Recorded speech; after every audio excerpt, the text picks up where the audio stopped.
en cortito. ¿Qué tal, amigos? Gracias por acompañarnos aquí en cortito. El día de hoy tenemos un invitado de lujo, un invitado muy especial.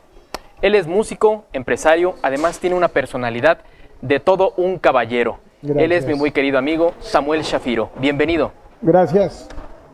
Samuel, Gracias. Muchas gracias. Empecemos esta entrevista. Comenzaremos hablando un poco sobre la cultura medieval. Platícanos sobre esta filosofía de Camelot. Bueno, Camelot se basa en el ícono del caballero medieval, que es el arquetipo mítico que representa los valores más excelsos de un ser humano: respeto, disciplina, lealtad, honestidad, fe, esperanza, lealtad. Entonces nosotros tratamos de emular a los caballeros medievales, claro, con una visión romántica y tratando de tener esa conducta en nuestra vida diaria. Muy bien, Samuel. En la actualidad, ¿cómo llevan a cabo esta filosofía? ¿Cómo la viven? Tenemos una orden de caballeros y la filosofía se basa un poco en los caballeros templarios, que fue una orden medieval muy poderosa durante 200 años, muy enigmática, muy mística y que incluso ya raya en la ciencia ficción todos los que hicieron los templarios, pero tenían tres perspectivas de realidad. Una, eran guerreros, es decir, tenían que estar con los pies en la tierra y preparar su mente, su espíritu, su cuerpo para combatir. En ese sentido, pues nosotros hacemos deporte, ¿no? Deporte sano, tratando de llevar esa vida. Por otro lado, eran monjes, fueron los primeros monjes guerreros, que es una paradoja, ser un guerrero y ser un monje, ¿no? Entonces, el monje camina en una vía de espiritualidad. En ese sentido, hoy en día, en aquel tiempo, seguían las sandalias de Jesús, el Evangelio. Hoy en día, pues, lo que tú profeses, pero un poder superior, ¿no? Un creador del universo. De hecho, la física cuántica y los gurús contemporáneos dicen el universo, ¿no?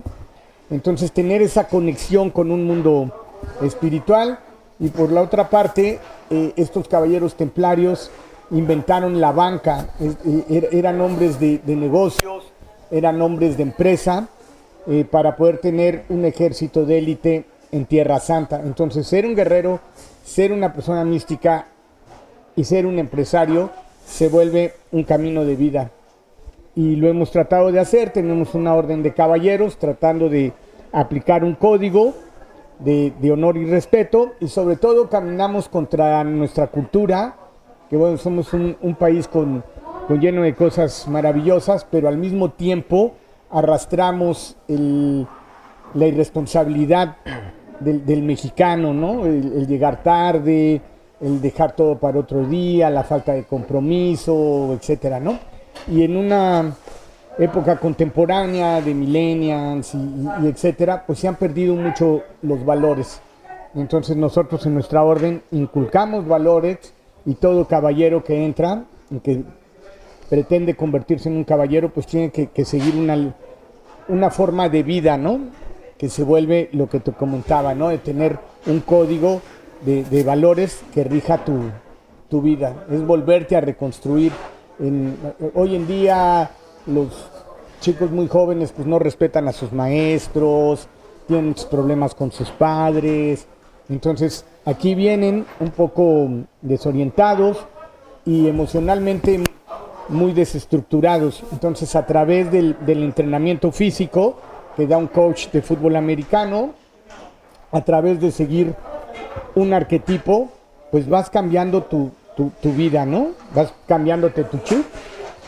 Te quitas el que llega tarde, castigo, ¿no? El que no cumple su responsabilidad, castigo. Entonces, el que quiere pertenecer a la orden, pues va mejorando su actitud entre la vida, que al final de cuentas, la actitud en que tú enfrentes la vida y la visionices, es como son tu acontecer, tu realidad diaria. Muy bien, Samuel. Veo que dices nosotros, me imagino que hay más, por supuesto. ¿Cuántos son? Somos 67 caballeros, que son los que ustedes vieron combatir. Entonces nosotros hicimos un taller para preparar caballeros para un espectáculo, que es Camelot.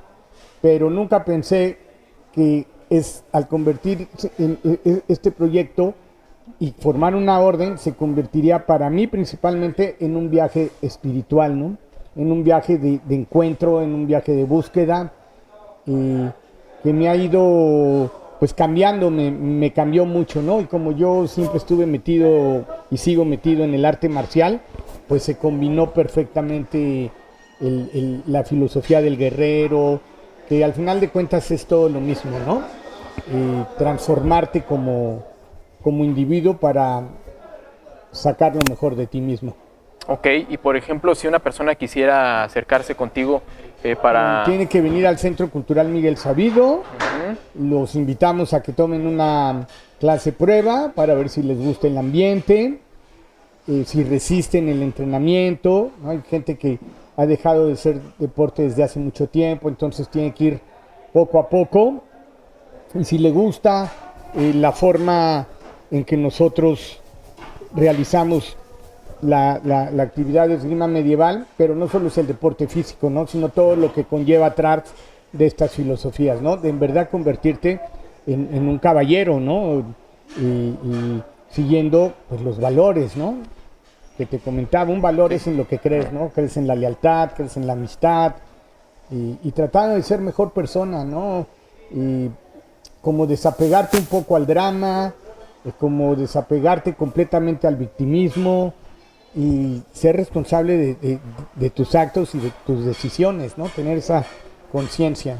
Muy bien. Mencionamos ya, por ejemplo, el fútbol americano, mencionamos el esgrima. ¿Qué otros talleres se imparten? Pues de repente tenemos artesanos y les dan a los muchachos cómo hacer una cota de malla, cómo hacer muñequeras, etcétera, ¿no?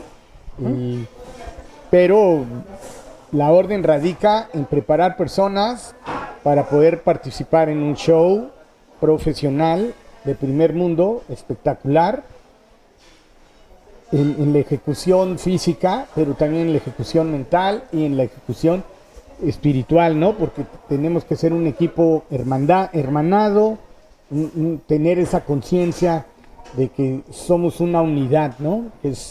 Y a veces en México es un poquito difícil porque no estamos muy acostumbrados a trabajar en equipos como Japón, como Alemania, como Estados Unidos, y el caballero medieval y el guerrero en sí mismo en el arte marcial tiene que vencer su ego, ¿no? Su ego. Y el ego es el que nos ocasiona tantos problemas, ¿no? De que yo mejor que tú, que yo tengo la razón, etcétera. Entonces, cuando emerges en el camino de la humildad y te desprendes del ego, es la enseñanza más fuerte que tiene la orden. Y cuando nos desprendemos del ego, somos un mejor equipo. O sea, esto se basaría primeramente en hacer una introspectiva y a partir de ahí querer generar un cambio en tu vida. Pues se va haciendo en el día a día, ¿no? O sea, en los entrenamientos, que te vas preparando, vas formando conciencia, aquí no hay apodos, no hay bullying, todos somos iguales, pero hay jerarquías de mando, y dimensionar la palabra respeto, ¿no? La palabra dignidad, pues es muy importante para la orden, ¿no? Para una orden de caballeros que afortunadamente con esta ventana de internet, pues gente de Francia, gente de Inglaterra, gente de España, pues se han quedado un poco sorprendidos de lo que hacemos en Camelot, porque pues no es nuestra cultura, digamos, ¿no? Aunque nos pertenecen como ciudadanos del mundo, y Hernán Cortés pues venía con toda la reminiscencia medieval. De hecho, el descubrimiento de América marca el fin de la época de la época medieval, pero en 1519 pues ya Cortés todavía traía un poco esa reminiscencia, y viene la conquista y bueno, lo que todos sabemos, ¿no? Entonces nosotros a través de un romanticismo pues hemos cambiado para mejor y viramos en esta ventana de internet a ver qué hacen otras culturas, ¿no?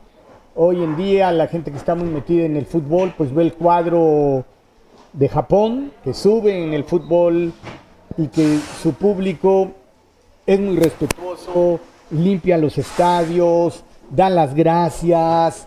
Entonces, bueno, ahí hay una ventana Y ahí es donde hay que virar y empezar a seguir a ese tipo de personas, ¿no? Y es muy triste para mí que el mexicano va y se vanaglorea del desmadre, ¿no? Somos bien desmadrosos, ¿no? Entonces, como que ese México no va con mis principios ni con mis valores, ¿no? Y yo amo mucho a mi país y bueno, no creo que esa sea la forma de decirle al mundo quiénes somos, ¿no? Lo entiendo. Hablando justamente de Camelot, cabe hacer una mención de una reciente presentación que hubo en el Desierto de los Leones.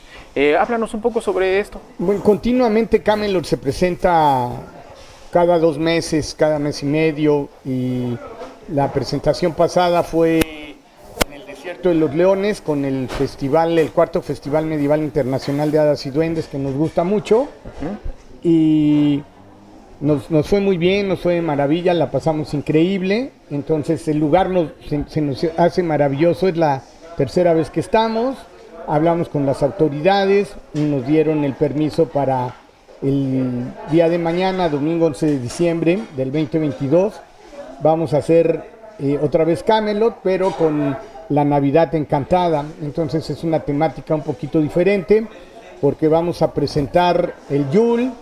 El Yule es una fiesta pagana de los pueblos nórdicos y germanos que celebraban el solsticio de invierno, ¿no? La noche más oscura y larga del año, porque el invierno en Europa pues era muy crudo, ¿no? Entonces tenían que matar a muchos de sus animales, vivir de los granos que habían cosechado, etcétera. Pero se reunían entre amigos y entre familia y guardaban un tronco, unas ramas verdes, para recordar que vendría la primavera, el triunfo de la luz sobre la oscuridad, y de ahí viene el árbol de la Navidad. Y anteriormente al Yule, bueno, las fiestas saturninas de los romanos, que también era el triunfo del Sol Invictus. Entonces siempre está la luz, ¿no? Pero era la luz en la cuestión estacional. El hombre quizá desde el Neolítico intuye por los cambios estacionales que ya acabó un ciclo y que va a iniciar otro.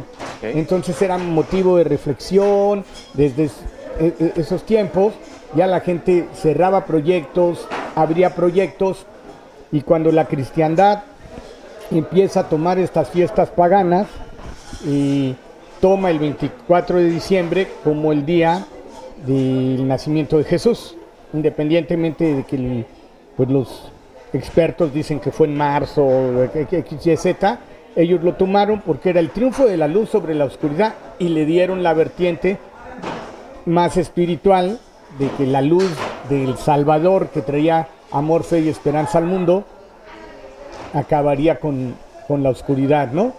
Y entonces vamos a celebrar la Navidad haciendo el tronco de Yule. Obviamente vamos a llevar villancicos celtas y varias actividades al respecto. Y en la época medieval, San Francisco de Asís fue el primer santo que tuvo estigmas en el mundo, ¿no? Sí. Y fue el primer hombre ecológico, porque le dio importancia a la fauna y a la flora, hablaba con los animales, se comunicaba con el bosque, etcétera, etcétera. Le empezó a dar un respeto al universo, ¿no? A los otros, ¿no? A los otros, incluyendo los animales, incluyendo las plantas, y él hizo un nacimiento viviente. Fue el primer nacimiento. De ahí ya se tomó la costumbre en Italia, España, de hacerlo en figuritas de determinadas materiales, y ha viajado en el mundo. Y bueno, por España nos llega a nosotros a México, y vamos a hacer la reproducción de un nacimiento pues con el público. Tenemos una chica que ella se dedica a hacer terapia de ángeles y es invidente, entonces no ve este mundo físico, pero ve un mundo más espiritual. Okay. Y ella narrará la historia de la estrella de Belén, de los pastores, de este simbolismo que para los cristianos ha sido muy importante, pero que al final de cuentas en el Yule o en la Navidad o en las fiestas hebreas. Y al final del día es el triunfo de la luz sobre la oscuridad, ¿no? A nivel espiritual, pues la fe, el amor, la esperanza, ¿no? Y todas las sabidurías ancestrales dicen que la energía más poderosa del universo es el amor, ¿no? Sí. Entonces, bueno, espero que todos entremos en modo navideño y entremos en esa frecuencia de compartir, de dar, de perdonar, etcétera, etcétera, ¿no? Que esa es la Navidad. Aún sea una Navidad contemporánea ahora, pues muy consumista, pues no deja de tener la esencia del Yule, de estar entre amigos, estar en familia y compartir, ¿no? Compartir. Claro, es lo principal. Es lo principal. Muchas gracias. Hablando principalmente de la presentación pasada, yo veía hadas, duendes, ángeles. ¿Con qué te identificas más? Yo con los ángeles completamente soy muy creyente de San Miguel Arcángel y soy muy creyente de los ángeles. Entonces siempre he tratado de tener una conexión con estos seres de luz. Claro. En los momentos difíciles, como todo ser humano, que atravesamos siempre problemas de relación, financieros o de salud, ¿no? La historia es diferente, pero la narración es la misma, ¿no? Cómo solventar estos problemas. Entonces, para mí, los ángeles son una ventana de luz, de espiritualidad, de fuerza, de acompañamiento, de consuelo. Cada quien habla de su experiencia con la luz, ¿no? Y en mi caso, pues sí, Los Ángeles es algo que me gusta mucho. Claro, ¿tienes alguna anécdota cortita que nos quieras compartir? Pues tengo una amiga que habla con Los Ángeles y me impresionó mucho porque yo estaba pasando un problema bastante serio y llegó a Camelot y venía cargando unos ángeles. Okay. Y me conecté con ella de inmediato, nos volvimos muy, muy amigos. Y cuando me dijo que hablaba con los ángeles, pues yo totalmente incrédulo, ¿no? Y seguimos platicando y me dijo que me iba a dar una sesión. Y efectivamente cambiaba su forma de expresarse, hablaba con un español antiguo. Y lo interesante es que te decía cosas tan personales que ni siquiera tu pareja la sabe, ¿no? Entonces yo dije, wow, pues esto sí existe y me ayudó en una época muy, muy difícil de mi vida. Qué bueno. Hablando justamente de los caballeros de esta hermandad, por así decirlo, yo veía que traen dentro de su vestimenta una gran cruz en el pecho. ¿Qué representa para los caballeros la cruz? Bueno, la cruz siempre fue el emblema de Jesús y para los caballeros templarios, pues la cruz tenía muchos significados, pero principalmente pues era que representaban al ejército de Dios, ¿no? Claro. En ese tiempo, ¿no? Sí. ¿A eventos públicos han ido con Camelot? Pues, a Camelot lo han contratado muchas veces de diferentes partes, de cultura del Estado de México, en el Centro Nacional de las Artes. Pues fue un espectáculo que ha ido creciendo de poco a poco y que al mismo tiempo que se contrata, al mismo tiempo yo me convierto en empresa, ¿no? Para no estar esperando si te contratan o no, porque pues con la recesión de la pandemia, el gobierno no da mucho presupuesto para cultura y todos esos rollos, ¿no? Entonces, bueno, tú también tienes que caminar por ti mismo. Y bueno, Camelot afortunadamente ha sido un éxito y lo más importante es que se ha convertido en una forma de vida para todos los que formamos Camelot, ¿no? Muy bien. ¿Qué lección deja Camelot para el público? ¿Qué mensaje?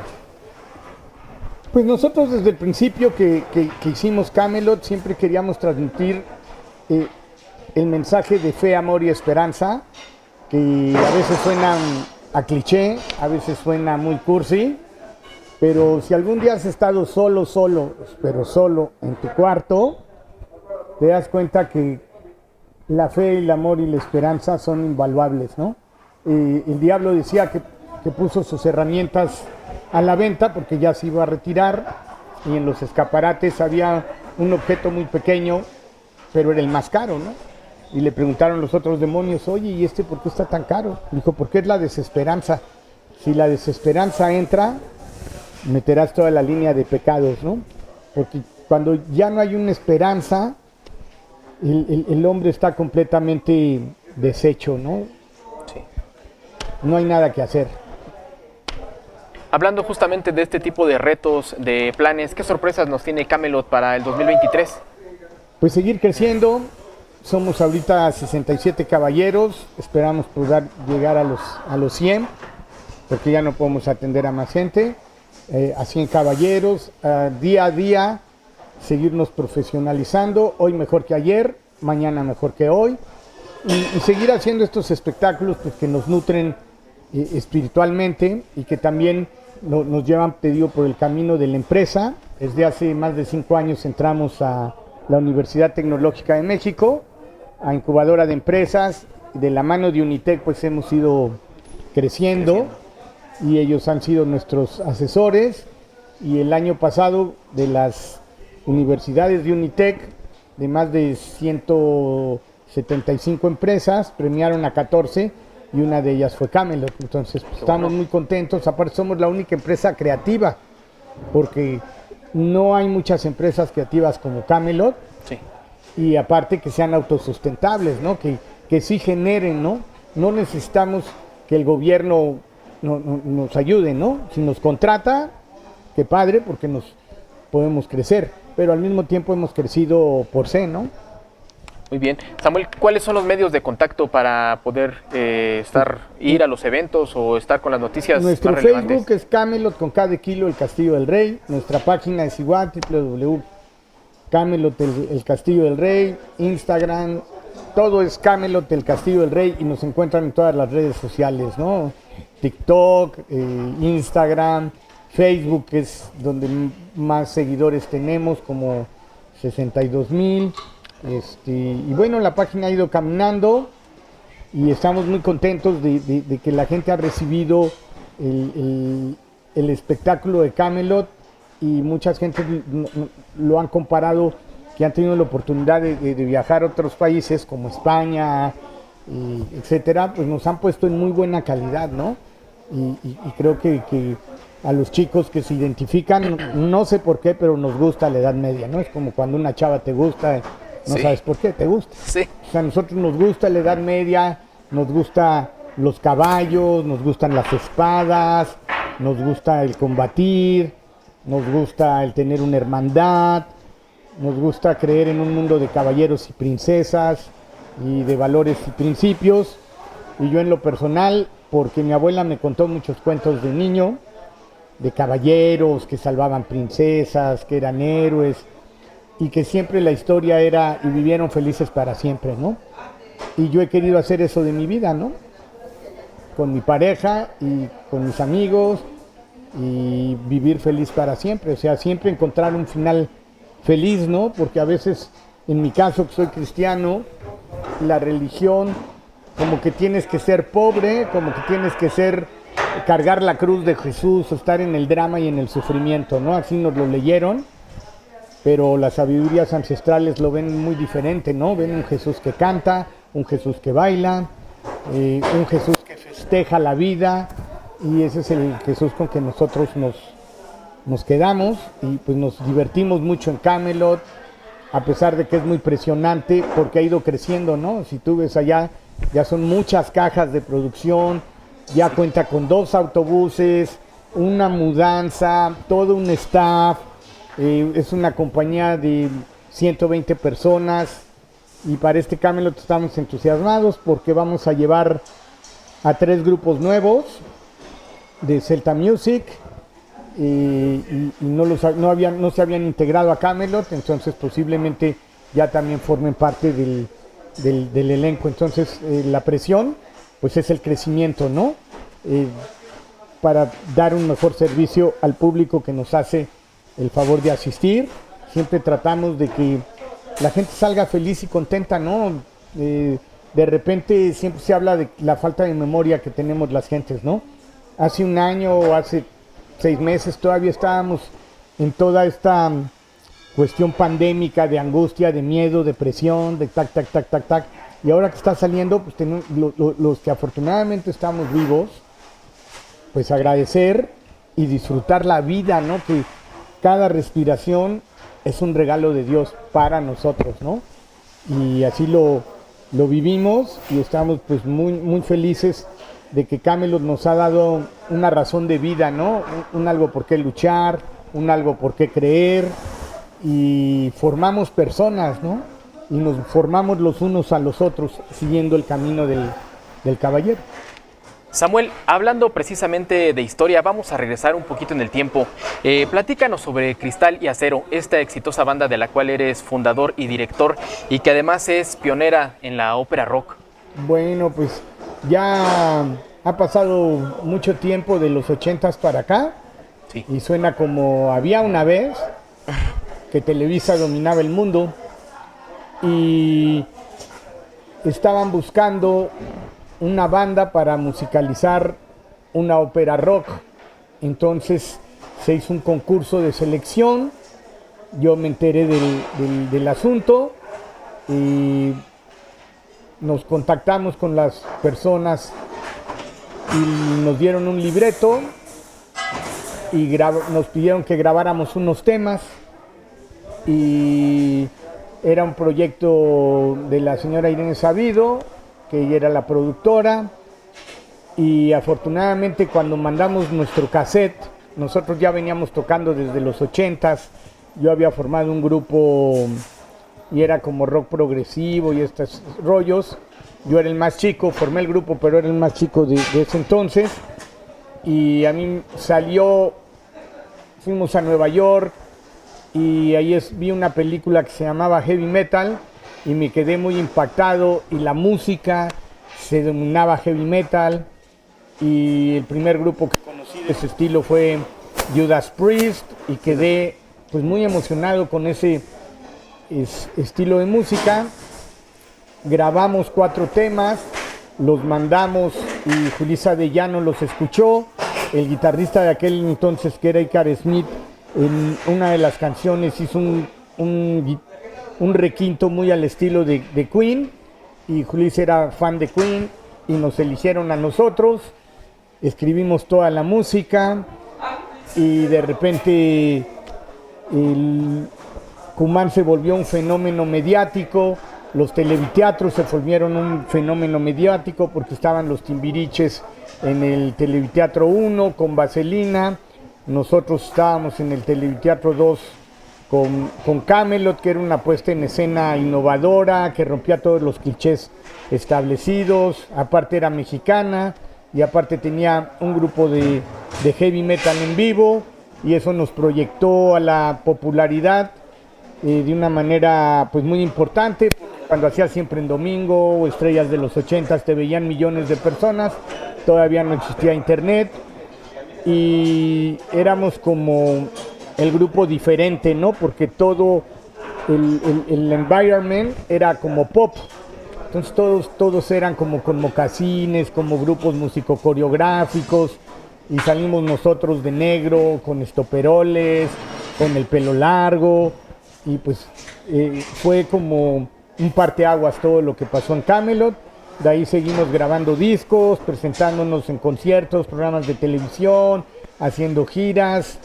Hicimos otra segunda ópera rock que se llamó La Bella y la Bestia. Estuvimos un año en cartelera en el Teatro Insurgentes, en el Teatro Hidalgo.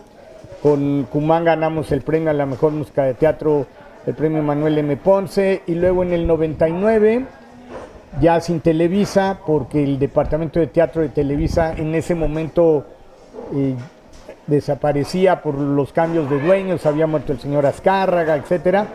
Hicimos la ópera gótica de terror Drácula, la llevamos a Los Ángeles, ganamos 3 premios de la crítica especializada y pues nos fue de maravilla, ¿no? Y ahora en el 2022 presentamos Los Caballeros del Rey Arturo en busca del Santo Grial. Acabamos de grabar el disco, de hecho el lunes 12 y 13 entramos a hacer el mix del disco y la vamos a retomar para el 2023. Llevamos 16 discos, pues ha sido una carrera larga, hemos sabido sobrevivir en el tiempo sin perder nuestra esencia, pero tratando de mantenernos muy al día gracias a esta ventana de internet de cómo suena la música que nosotros tocamos en otros países, ¿no? Sobre Suiza, Alemania, Estados Unidos, que siempre fue nuestra principal influencia. Entonces el grupo ha tenido también pues, muchos éxitos, siendo diferente, ¿no? A lo que había, ¿no? Que era el pop, y fuimos los primeros metaleros quizá que irrumpimos en la televisión a un nivel comercial muy significativo. Muy bien. De rock progresivo a metal melódico, ¿cómo surgió este brinco? Pues mira, yo no era muy progresivo, yo formé el grupo, pero había el teclista, pues oía mucho a un grupo que se llama Yes, el bajista oía mucho a Yes, a los Beatles, a Genesis, a Rush, a este tipo de música. Y el guitarrista y yo, cuando estábamos en Nueva York, el guitarrista era muy fan de Van Halen y le dije, mira, acaba de salir esta banda, Judas Priest, pues quedamos completamente impactados de ese sonido, y en el Billboard llegó Quiet Riot al primer lugar con una canción que se llamaba Come and Feel the Noise, y entonces todas las disqueras en Estados Unidos voltearon a este género de hard rock o glam metal o heavy metal y empezaron a producirlo. Se generó una gran industria y se empezó a poner de moda, y nosotros estábamos en México tocando ese estilo de música, saliendo en los programas de televisión. El bajista se fue, el teclista se fue y nos quedamos Ícar y yo, y buscamos un bajista y nos convertimos en un grupo de heavy metal, y así fue como entramos a la tele. Yo del grupo era el único que gustaba de Kiss, ¿no? A mí se me hacía una bandota, sí. Pero los intelectuales de la música pues siempre han dicho que Kiss musicalmente es un grupo menor, ¿no? De alguna manera. Pero para mí eran unos grandes músicos y lo siguen siendo, y me impacté de muchas cosas que me identificaron con Kiss. Yo nunca he tomado alcohol, ni me he ido a las drogas, ni nada de eso. Entonces era también como el raro, ¿no? En el mundo del rock. Entonces Kiss no tomaban, sacaron a su guitarrista por alcohólico, y James Simmons y Frehley decían que solo un idiota envenenaba su cuerpo, ¿no? Y su espíritu.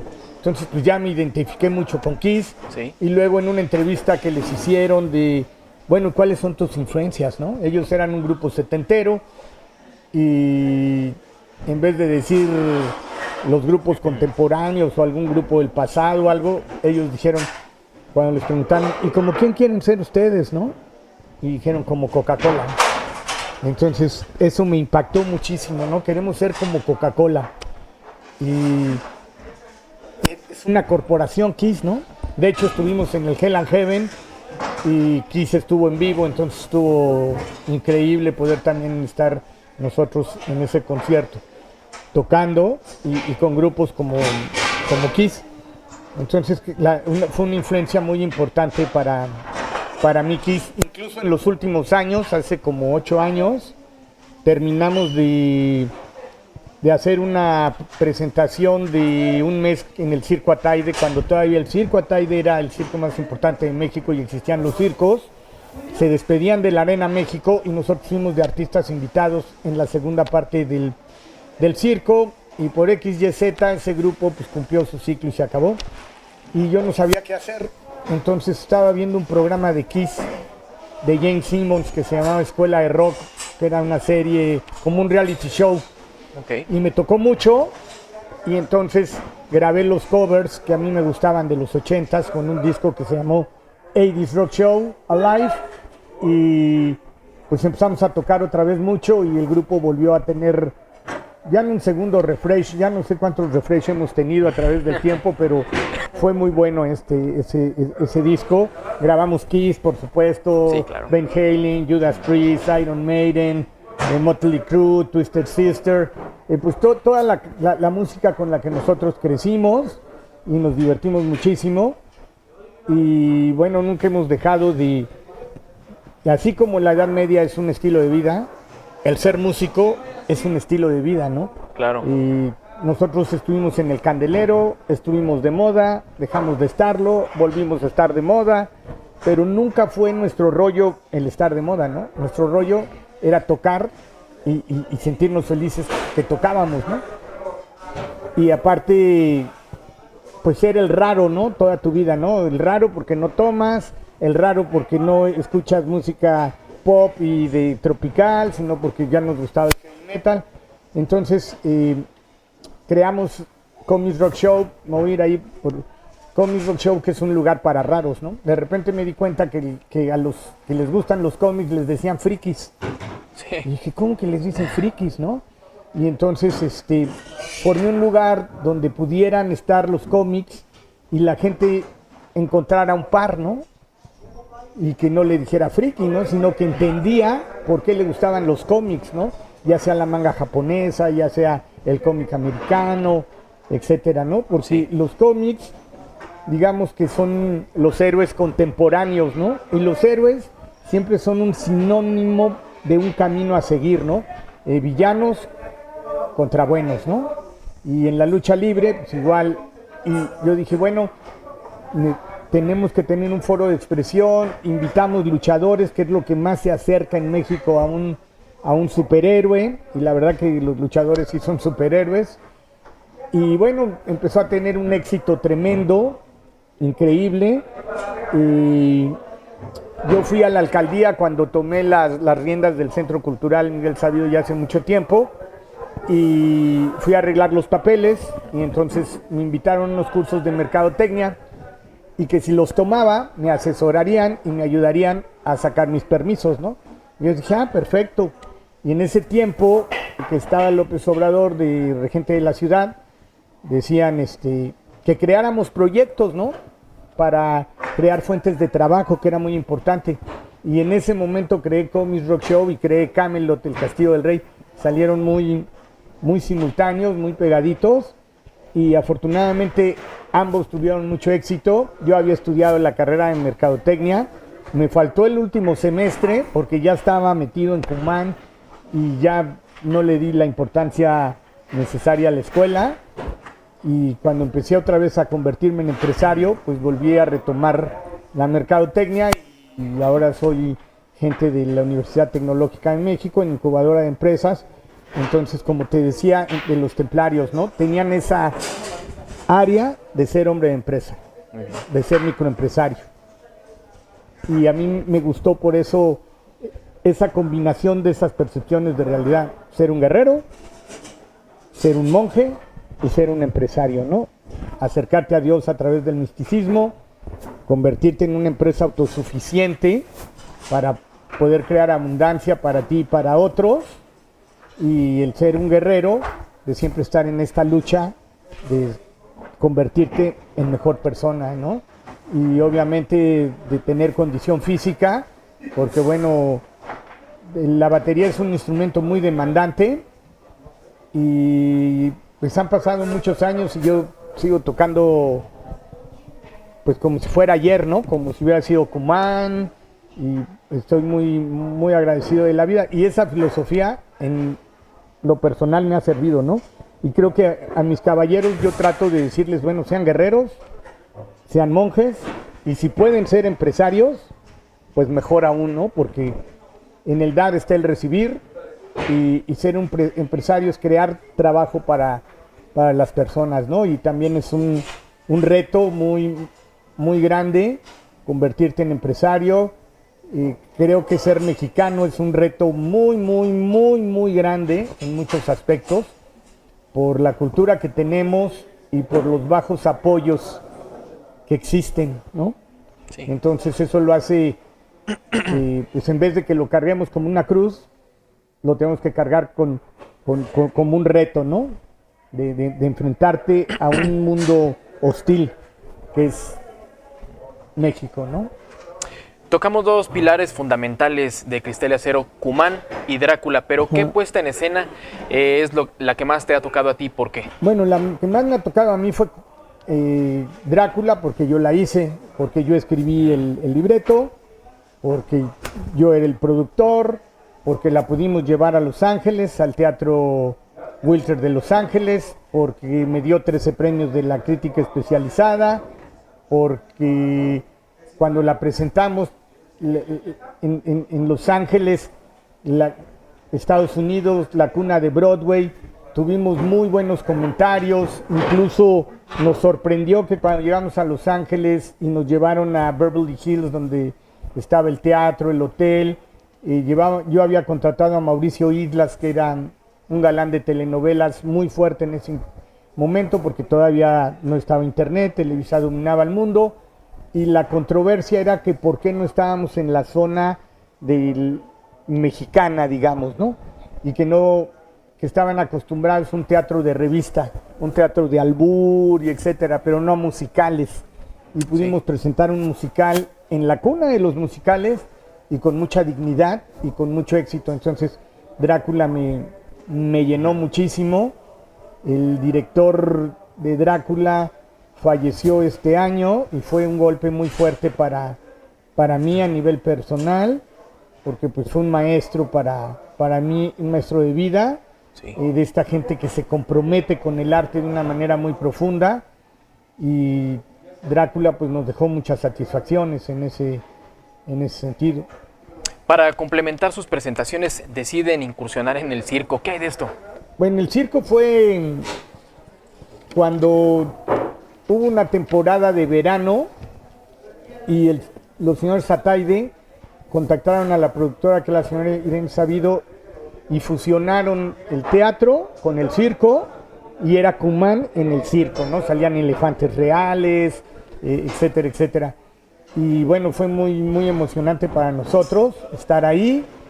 Y luego nos llevaron a la Arena México, porque no vino Holiday on Ice, y llevaron a Cumán a la Arena México, y ahí fue nuestro contacto con los señores Ataide, a los cuales respeto y quiero mucho. Y de repente me hablaron y me dijeron que como estaba el Circo Soleil y todas estas cuestiones, querían meterle al circo tradicional algo diferente, una modernidad. Y nos invitaron a ser parte del Circo Ataide, que fue una experiencia padrísima para nosotros, musicalizar la segunda parte del circo en vivo. Y recuerdo que cuando llegué a la Arena México, el hijo de los señores Ataide, Alfredo, me dijo: oye, quiero que veas algo especial, y sacaron a los elefantes. Nosotros habíamos estado por ahí del 85 en el Astros, y ya eran los 90s. Y cuando empezamos a tocar el tema de Cumán, los elefantes recordaban la coreografía. Entonces quedamos muy, muy, muy impactados, y pues fue una experiencia para la banda increíble estar en otro hábitat que era el circo, ¿no? Qué bonito. Estuvo muy padre. Repítenos un poquito, para el 2023, Cristal y Acero, las presentaciones. Bueno, para el 2023 nosotros vamos a volver a hacer Los Caballeros del Rey Arturo, que la presentamos este año. Incluso estuvimos en el Teatro Metropolitan hace como 4 meses, que nos invitaron a abrirle a un grupo gringo que se llama Symphony X, de rock progresivo, de metal progresivo increíble. Y llevamos a nuestros caballeros, y la gente nos respondió de maravilla, ¿no? Porque mientras nosotros tocamos, ellos combaten, y queremos volver a hacer ese espectáculo. Es muy caro, y como te digo, en México pues es un reto difícil, ¿no? Porque la música que nosotros tocamos no tiene la profundidad de mercado que puede tener el reggaetón, que puede tener la música regional, que puede tener la música de cumbia, ¿no? Según el INEGI, el último lugar de escuchas está el heavy metal en México. Entonces pues todavía lo hace más difícil para nosotros, un reto más difícil. Y vamos a sacar 2 discos, uno que es ya un disco que grabamos hace tiempo, que tocábamos en el circo precisamente algunos temas, y que es la música de Los Caballeros del Rey Arturo. Pero esta vez no solo metimos las canciones, como lo hicimos en Cumán, como lo hicimos en La Bella y la Bestia, como lo hicimos en Drácula. Metimos la narración de los 2 actores, que son Parsifal y Merlín, que van llevando al espectador. Entonces va a estar muy interesante. Y bueno, vamos a hacer otro disco.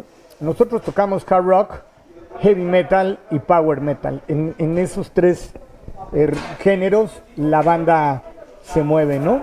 Entonces vamos a sacar también otro disco de hard rock que tenemos que grabar en enero. Esperemos que nos dé tiempo.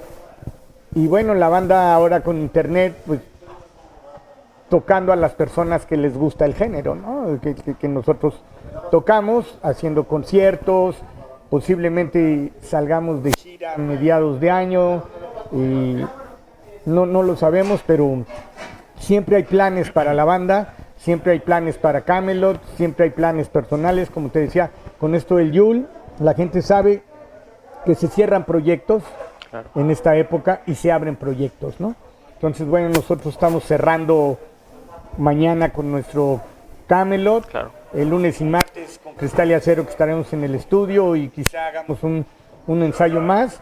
Y como Comics Rock Show es una empresa, ese es permanente. Entonces, ya afortunadamente aquí en el foro vamos a poder otra vez hacer actividades culturales a partir de enero. Y es un lugar muy referente para la gente que le gustan los cómics, las chicas que bailan K-pop, los chicos que presentan cómics. Hace poco nos hablaron porque van a revivir Calimán y lo quieren presentar aquí. Entonces ya también Comics Rock Show se ha vuelto un lugar importante para este género y un lugar obligado para todos los que gustan de los cómics, ¿no? Entonces, bueno, creo que aplicando esas tres perspectivas, ser un guerrero, estar cerca de Dios a través de un nivel místico y ser un empresario, en mi camino, pues me ha dado muy buenos resultados y espero que los siga haciendo. Uno de mis proyectos es cerrar este pleito casado que tengo con la cultura nacional, ¿entiendes? Me pesa mucho esta mexicanidad, me desesperanza mucho esta mexicanidad, pero es un capítulo que ya quiero cerrar, porque siempre estoy comparando, ¿no? México-Japón, México-Estados Unidos, México tal, y creo que todos los que ahorita están metidos en el fútbol, que es el 70% de la población en México, pues este desencanto, esta desesperanza de que todos cambian y nosotros para atrás, ¿no? Para atrás, para atrás, para atrás. Entonces yo creo que cualquier gobierno debería interesarse en cambiar esa cultura de raíz, ¿no? No solo ayudar a la gente, no, cambiar esta cultura de este mexicano loser, que aquí no se usa el rollo de eres un loser, ¿no? Pero pues en las clases C+, y en Estados Unidos pues, se usa mucho lo de, parece que aquí todos somos losers, y eso me ha como desesperanzado por un tiempo mucho. Pero bueno, una lección que les voy a platicar porque posiblemente les sirva en sus vidas. Estaba yo platicando en la Universidad Tecnológica de México hace 4 semanas, diciéndole a mi asesor, ¿por qué el gobierno, no López Obrador, o el que sea, no trata de cambiar esta cultura de raíz, ¿no? De dejarnos de ser perdedores y cambiarnos a ser ganadores, ¿no? Entonces, la escuela, la universidad me contestó, no sé por qué no lo hacen, supongo que porque no les interesa y porque tienen intereses políticos. Pero lo que sí sé es que las empresas tenemos que cambiar la cultura de nuestros empleados y de nuestro personal. Y en ese sentido, ¿cómo va usted? Entonces me dio risa porque dije, bueno, en vez de estar de metiche, ¿qué hago yo por mejorar la cultura de mis empleados, ¿no? ¿Qué hago yo por mejorar la cultura de mis caballeros? ¿Qué hago yo por mejorar la cultura de las gentes que nos visitan en cómics? Entonces, creo que eso es muy importante. Lo que hagas tú y que dejes de juzgar al otro, cosa que el cristianismo lo dice, no juzgarás. Y con la vara que juzgues, así serás juzgado, y todos estos rollos, que todas las sabidurías lo dicen los budistas, no juzgues, no veas la paja en el ojo ajeno, dice el Evangelio, sino la viga en el propio, ¿no? Entonces creo que voy a virar mucho más a lo que yo estoy haciendo y quitarme un poco este polvo de que a donde yo voy, estaba en Walmart y tenían el mismo problema, que los empleados llegaban tarde, que no cumplían, o sea, toda esta pesadez, ¿no?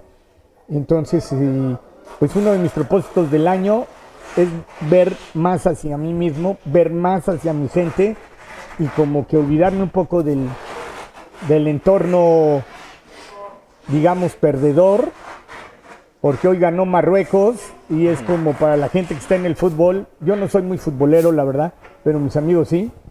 Es como inaudito, ¿no? O que Japón haya eliminado a Alemania y España, ¿no? Sí, claro. Entonces, es como inaudito y nosotros para atrás, ¿no? Estados Unidos ya mejor que México. Y bueno, por X, Y, Z, miles de razones, pero la cosa es que no avanzamos, no retrocedemos. Y no son los gobernantes, somos todos, ¿no? Entonces, en mi caso particular, la escuela, la Universidad Tecnológica de México, bueno, me dijo, usted vea lo que usted puede hacer y lo que usted tiene que hacer. Pues creo que fue una lección de vida muy importante para mí y se las comparto por si a alguien le puede servir. Ver a ti mismo antes de que estés juzgando al otro, ¿no? Querido Samuel, llegamos al término de esta conversación. Muchas gracias. Estoy seguro que habrá muchas más. Esta es tu casa, tú lo sabes. Gracias. Fue un gusto para nosotros el que hayas compartido con nosotros las vivencias, tus experiencias. Gracias. Y a nombre de todo el equipo de producción, No, gracias. Pues queremos agradecerte y pues tener el honor de que Pues ojalá fueras... vayan mañana al Desierto de los Leones. Qué padre que fueron al otro evento.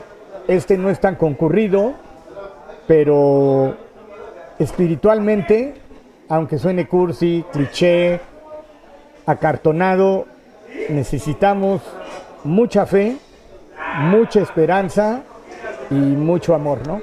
Y si nos quitamos es un poco esa de pensar que es cursi y lo damos y lo recibimos, y creo que ese es el verdadero rollo de la Navidad que tanto nos lo dicen, pero que a veces es difícil lograr ese mood, ¿no? Se confunde con la palabra clásica de los mexicanos, que estaban muy orgullosos de que fuimos a hacer el desmadre a Qatar, pero creo que no es por ahí.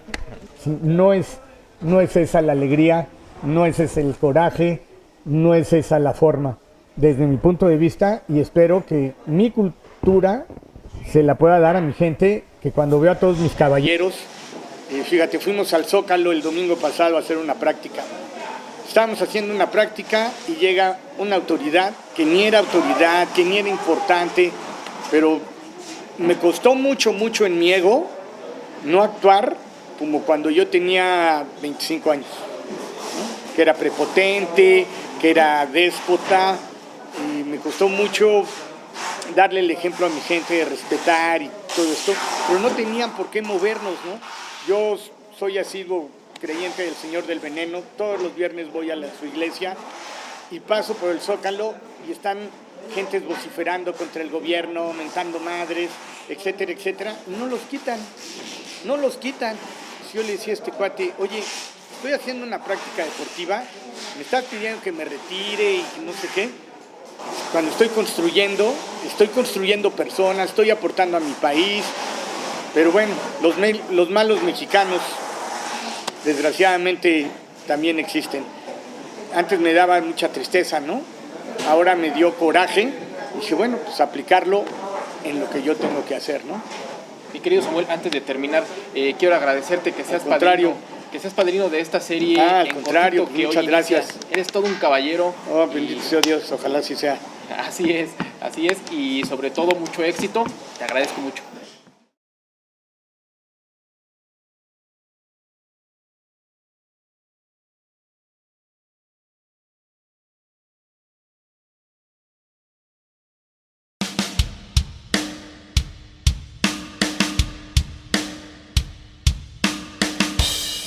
En cortito.